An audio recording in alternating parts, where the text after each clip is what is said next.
Thank you so much for being here as I wrap up my Friday with one of my favorite guests, Jean Chaskey.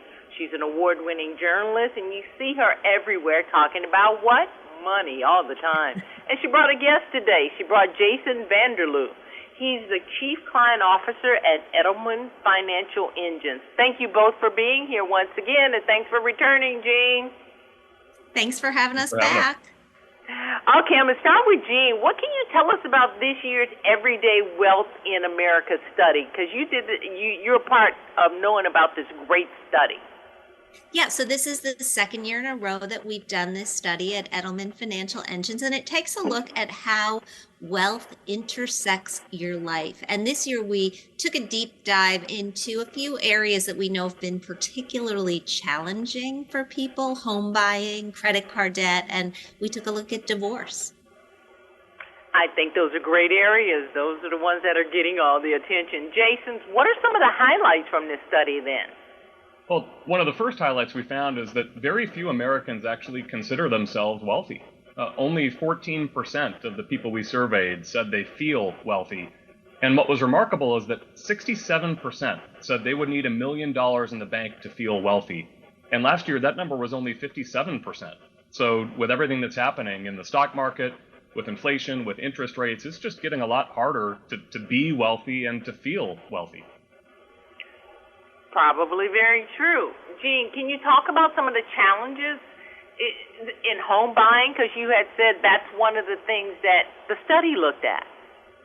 Yeah, absolutely. And it has been a very challenging year in the home buying market because of interest rates, because of inflation, because of a lack of supply on the market. And as a result, about 45% of the people that we surveyed told us they have gotten discouraged from even getting out there and looking for a home. And what even is more discouraging to me is that about 35% of people, and 50% of those folks in their 30s, that traditional first home age, have said they felt like the window to buy a home has closed around them. And so I hope that they'll just bide their time and come back in when interest rates fall a little bit. It's kind of sad for America itself. But Jason, can you tell me about the impact of credit cards on consumers? Well, one of the things, Valder, that keeps us from buying a home is that we're buried in credit card debt. As a country, we now hold more than $1 trillion in credit card debt.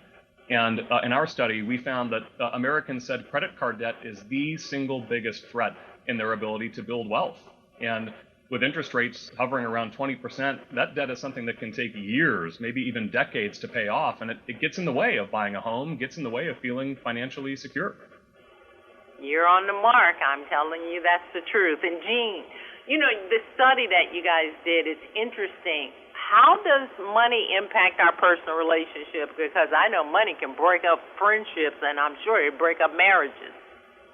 Yeah, we saw that in spades, Valder. We talked to people who had been divorced and found that 62% told us that their finances played a role in the breakup of their marriage. We also took a look at social media and the impact of social media on spending. We looked at people who are spending more than 3 hours a day on social media, and more than half of them said they'd made a purchase that they could not afford specifically because of social media. So, you know, TikTok made me buy it. It's a real thing.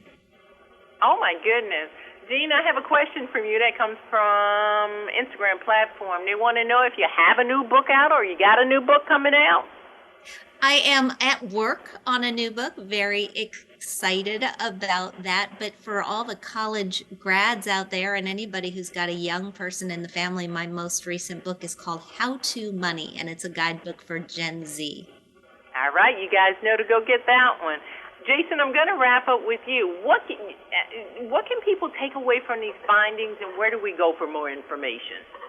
I think the big takeaway, Valder, is money and life are always colliding. You just can't separate them. And we know people need help working through these issues. And that certainly is where a trusted financial professional can help you navigate these challenges and put a plan together. So we'd encourage you to have that conversation. But you can also learn more about this from our podcast each week. While we're waiting for Jean's new book, she's talking with our financial planners each week. We'd encourage you to tune in at everydaywealth.com.